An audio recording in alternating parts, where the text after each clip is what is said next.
Hi అండి. నమస్తే. నేను మీ సునీత. వెల్కమ్ బ్యాక్ టు అమ్మ చేతి వంట కిచెన్ అండ్ వ్లాగ్స్. ఈరోజు వీడియో వచ్చేసి స్వీట్ పొటాటోతో టేస్టీ రెసిపీ అయితే చేసి చూపిస్తున్నానండి. చాలా సింపుల్ రెసిపీ అనమాట. జస్ట్ ఒక 7-8 నిమిషాలలో అయిపోతుంది. చాలా ఫాస్ట్గా అయిపోతుంది. టేస్ట్ కూడా చాలా బాగుంటుంది. ఒక్కసారి తిన్నారు అంటే ప్రతిసారి ఇలాగే చేసుకోవాలనుకుంటారు స్వీట్ పొటాటోది. ఒక్కసారి చేసుకున్నారంటే మళ్ళీ చేసుకుందాం అనుకుంటారు. అంత టేస్ట్గా ఉంటుంది. రెసిపీ కూడా చాలా ఫాస్ట్గా అయితే అయిపోతుంది అనమాట. నాకు మా అమ్మ చేసి పెట్టేది, చాలా సంవత్సరాల తర్వాత చేస్తున్నాను ఈ రెసిపీ వచ్చేసి నేను కూడా. దానికోసం అయితే నేను ఇక్కడ 1/2 కిలో దాకా స్వీట్ పొటాటోస్ అయితే తీసుకున్నానండి. వాటిని కాస్త ముందుగానే వాటర్లో వేసి నానబెట్టాను. వాటిపైన మట్టి ఏదైనా ఉంటే కూడా పోతుంది. నానబెట్టడం వల్ల కూడా ఏంటంటే మనం ఫ్రై చేసేటప్పుడు ఫ్రై అనేది చాలా టేస్ట్గా వస్తుంది. ఇలా నానబెట్టుకొని శుభ్రంగా వాటిపైన మట్టి ఏదైనా ఉంటే కడిగి తీసుకోండి. తర్వాత పీలర్ తోటి వీటిపైన ఉన్న పీల్ అయితే తీయకండి. వీటిపైన ఉన్న పొట్టుతోటి కూడా మంచి టేస్ట్ అయితే వస్తుంది. అలాగే అక్కడక్కడ ఇలా నల్లగా ఉంటుంది కదా, అదేమి పుచ్చు కాదండి. వాటికి కాస్త దానిపైన ఉండే పీల్ అనేది ఊడిపోవడం వల్ల అలా నల్లగా అవుతుంది. మనం పీల్ చేసామంటే ఇంకాస్త నల్లగా అవుతాయి అన్నమాట. ఎలా అయితే ఉన్నాయో అలాగే శుభ్రంగా కడిగి తీసుకోండి. ఇప్పుడు వీటన్నిటిని కూడా చిన్న పీసెస్గా కట్ చేసుకోవాలి అండి.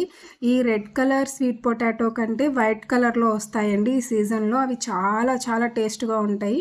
ఒకవేళ ఆ వైట్ కలర్ స్వీట్ పొటాటోస్ కనుక మీకు దొరికితే వాటితోటి ట్రై చేయండి, చాలా బాగుంటుంది. తర్వాత ఈ పీసెస్ వచ్చేసి ఈ విధంగా ఈ మీడియం సైజ్ మందంలో కట్ చేసుకోవాలండి. ఇలా కట్ చేసుకున్నామంటే మనము ఫ్రై చేసేటప్పుడు విరిగిపోకుండా ఉంటుంది. అలాగే దీనిపైన ఉన్న పీల్ ఉంది కదండి, ఏదైతే పొట్టు ఉంటుందో దానివల్ల కూడా విరిగిపోకుండా ఉంటుంది. దాని టేస్ట్ కూడా చాలా బాగుంటుంది. పిల్లలు ఎక్కువగా దీనిపైన ఉన్న పీల్ టేస్ట్ని ఇష్టపడతారనమాట. అన్నిటినీ కూడా ఈ సైజ్ మందంతో ఈ విధంగా అన్నిటినీ కట్ చేసుకొని తీసుకోండి. ఇలా కట్ చేసుకున్న తర్వాత ఇప్పుడు వీటిని పక్కన పెట్టుకొని, మనందరి ఇళ్ళల్లో ఇలాంటి పెద్ద కడాయిలు అయితే ఉంటాయి కదండి, మందంగా ఉన్నది. ఇలాంటి మందంగా పెద్దగా లేని కడాయి లేదనుకోండి, మీ ఇంట్లో ఏ కడాయిలు అయితే ఉంటాయో ఆ కడాయిలో కూడా చేసుకోవచ్చు. ఒకవేళ ఇలాంటి పెద్దగా వెడల్పుగా ఫ్లాట్గా ఉన్నవి ఉన్నాయంటే వాటిలో చేసుకోండి. వాటిలో చేసుకోవడం వల్ల ఏంటంటే చాలా త్వరగా వేగిపోతాయి. అలాగే ఒకదానికొకటి అతుక్కపోయి విరిగిపోకుండా కూడా ఉంటాయి. వాటన్నిటిని కూడా ఇలా కడాయిలోకి వేసుకోండి. కాస్త మందంగా ఉన్నది, లోతుగా ఉన్నది తీసుకోండి, బాగుంటుంది.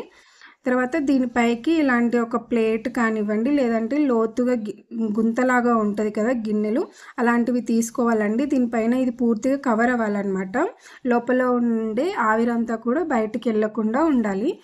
అలాంటిది ఏదైనా ప్లేట్ ఉంటే తీసుకోండి. దీనిపైన నీళ్ళు పోసి పెడతామన్నమాట. ఇప్పుడు ఈ ప్లేట్ని పక్కన పెట్టుకోండి. ఇందులోకి మనం ఒక 2 లేదా 3 టేబుల్ స్పూన్ దాకా ఆయిల్ వేసుకోవాలి అండి. మీకు ఆయిల్ వద్దు అనుకుంటే నెయ్యితో కూడా చేసుకోవచ్చు. నెయ్యితో కూడా టేస్ట్ అనేది చాలా బాగుంటుందండి. కావాలంటే ఇక్కడ మీకు స్వీట్ పొటాటో అనేది కాస్త ఏమైనా స్వీట్ తక్కువగా ఉంది అనుకుంటే కొంచెం బెల్లం తురుము ఉంటుంది కదా, దాన్ని వేసుకున్నా కూడా స్వీట్ అనేది ఇంకొంచెం బాగుంటుంది. టేస్ట్ కూడా చాలా బాగుంటుంది. తర్వాత ఆయిల్ వేసుకున్న తర్వాత ఒకసారి వీటన్నిటిని బాగా కలపండి. ఇలా కలిపిన తర్వాత మనం తీసుకున్న ప్లేట్ ఉంది కదా, లోతుగా ఉన్న ప్లేటు, అందులోకి వాటర్ తీసుకోండి. ఈ వాటర్ అనేది ఏంటంటే కాస్త వేడవుతూ ఉంటాయి. వాటర్ ఉండడం వల్ల మనం తీసుకున్న కడాయి అనేది మనం స్వీట్ పొటాటోస్ తీసుకున్నాం కదా, అవన్నిటివి మాడిపోకుండా ఉంటాయి. మధ్యలో ఇలా మూత తీస్తూ కలుపుతూ వీలుగా ఉండే విధంగా ఉండే ప్లేట్ అయితే తీసుకోండి. ఇలాంటి ప్లేట్ లేకపోతే లోతుగా ఉంటాయి కదా, గుంతలాగా గిన్నెలు ఉంటాయి కదా, వాటిని తీసుకోండి, సరిపోతుంది. నీళ్ళు కూడా మరీ ఎక్కువగా వేయకండి. ఇక్కడ మీరు చూడొచ్చు, నేనైతే సగం ప్లేట్కే నీళ్ళు వేసానమాట. నిండుగా వేసానంటే ఒకవేళ నీళ్ళు అనేది మరీ ఎక్కువగా వేడైతే మనం మూత తీయలేము. లో టు మీడియం ఫ్లేమ్ మధ్యలో పెట్టుకుంటూ వీటిని వేడి చేసుకోవాలన్నమాట.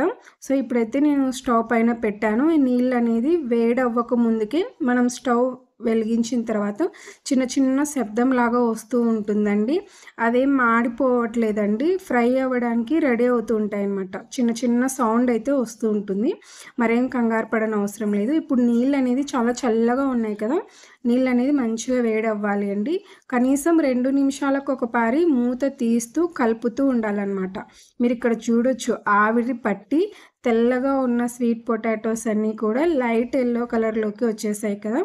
సో ఇలా మధ్య మధ్యలో 2 నిమిషాలకు ఒకసారి మూత తీస్తూ నిదానంగా కలుపుకోవాలండి. మనం తీసుకున్న కడాయికి కూడా ఏం పెద్దగా అంటుకుపోవండి. కాస్త మందంగా ఉన్నది తీసుకున్నామంటే అస్సలు కూడా అంటుకుపోవన్నమాట. మీరు కావాలంటే పైన మనం వాటర్ వేసి పెట్టాం కదా, ఆ వాటర్ని కాస్త ముందుగానే వేడి చేసైనా తీసుకోవచ్చు. అలా వేడి చేసి తీసుకున్నామంటే ఇంకా అస్సలు కూడా అతుక్కపోవు. పైన వాటర్ ఉన్నందుకు కింద అనేది అతుక్కుపోకుండా మాడిపోకుండా ఉంటాయండి గిన్నెలో. సో ఈ విధంగా అన్నీ కూడా ఈ విధంగా కలర్ అనేది యెల్లో కలర్లోకి వచ్చే విధంగా ఫ్రై చేసుకోవాలి. మీరు కావాలనుకుంటే ఇక్కడే ఈ స్టేజ్లోనే కాస్త బెల్లం తురుము వేసుకోవాలండి. వేడిగా అవుతున్నప్పుడే బెల్లం తురుము వేసుకోవడం వల్ల స్వీట్ అనేది ఇంకొంచెం ఎక్కువగా ఉంటుంది. మీకు స్వీట్ తక్కువ అనిపిస్తుంటే వేసుకోండి, సరిపోతుంది అనుకుంటే అవసరం లేదండి. నేనైతే ఇక్కడ ఎలాంటి బెల్లం తురుము కూడా వేయట్లేదు. ఇంకా కొందరైతే కాస్త ఉప్పు, కారము, చాట్ మసాలా ఇలాంటివి కూడా లైట్గా స్ప్రింకిల్ చేసి తింటూ ఉంటారనమాట. ఆ టేస్ట్ కూడా చాలా బాగుంటుంది. నేనైతే ఇక్కడ స్వీట్ పొటాటో ఎలా అయితే టేస్ట్ ఉంటుందో న్యాచురల్గా అలాగే చేస్తున్నాను. ఇలా మధ్య మధ్యలో మూత తీస్తూ కూడా అన్నిటినీ కలుపుకోవాలి అండి.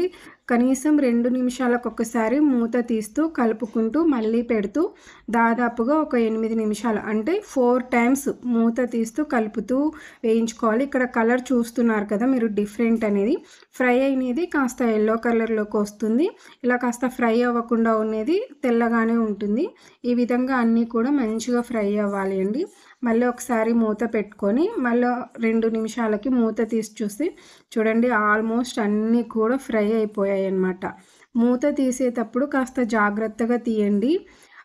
నీళ్ళు అనేది మరీ వేడయి ఉన్నా లేకపోతే ప్లేట్ వేడయి ఉన్నా మీద పడితే కాలుతుందండి. చాలా ఫాస్ట్గా వేడవుతాయి అన్నమాట నీళ్ళు కూడా. మీరు ఇక్కడ చూస్తున్నారు కదా స్వీట్ పొటాటో అనేది మొత్తం సాఫ్ట్గా అయితే ఉడికిందండి. నేనైతే ఇంకొంచెం ఫ్రై చేస్తున్నాను. నాకు ఈ కార్నర్స్ అన్నీ క్రిస్పీగా మధ్యలో సాఫ్ట్గా ఉండడం చాలా ఇష్టం అన్నమాట. నేను నా చిన్నప్పటి నుంచి కూడా అలాగే తింటాను. సో ఇంకొకసారి కూడా నేను మూత పెట్టి మళ్ళీ 2 నిమిషాలకు తీసి మళ్ళీ కలిపి చూపిస్తానండి. ఇక్కడ చూడొచ్చు కార్నర్స్ అన్నీ కూడా క్రిస్పీగా రెడీ అయ్యి మధ్యలో కాస్త సాఫ్ట్గా అవుతుందన్నమాట. ఈ విధంగా లాస్ట్కి వచ్చేసరికి కొంచెం ప్యాన్కి అనేది అతుక్కుపోతూ ఉంటుందండి. మరేం పర్వాలేదు, అది చల్లారిన తర్వాత మళ్ళీ ఈజీగా మన స్పూన్కి అయితే వచ్చేస్తుంది.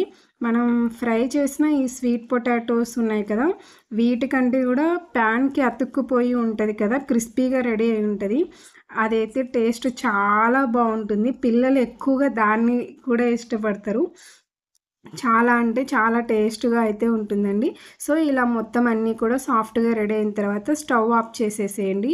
స్టవ్ ఆఫ్ చేసిన తర్వాత వెంటే కాదండి, కాస్త చల్లారిన తర్వాత ప్లేట్లోకి తీసుకోండి. కాకపోతే వేడివేడిగా వెంటే తింటే టేస్ట్ చాలా బాగుంటుంది. చల్లారిన తర్వాత కూడా టేస్ట్ బాగుంటుందండి. ఇంకొకటి ఎన్ని రోజులు స్టోర్ ఉంటుంది అనేది కూడా మీకు డౌట్ రావచ్చు. మీరు కాస్త ఎర్రగా ఫ్రై చేసుకొని కాస్త క్రిస్పీగా చేసుకున్నారు అంటే 2 రోజులు అయితే మంచిగా స్టోర్ ఉంటుందండి. మీరు చూస్తున్నారు కదా ఎంత బాగా రెడీ అయ్యో. టేస్ట్ మాత్రం అబ్బా చాలా, నేనైతే చాలా సంవత్సరాల తర్వాత టేస్ట్ చూశాను కాబట్టి నాకు చాలా బాగా నచ్చిందండి. మీరు కూడా ఓసారి ఈ విధంగా ట్రై చేసి చూడండి. మీ పిల్లలకి పెట్టండి, చాలా ఇష్టంగా తింటారు. ట్రై చేశాక మీకు ఎలా కుదిరింది అనేది మీ ఫీడ్బ్యాక్ని కామెంట్ సెక్షన్లో నాతో షేర్ చేసుకోవడం అస్సలు మర్చిపోకండి. అలాగే ఈ వీడియో నచ్చితే ప్లీజ్ లైక్ చేయండి, మన ఛానల్ని సబ్స్క్రైబ్ చేసుకోండి. Thanks for watching.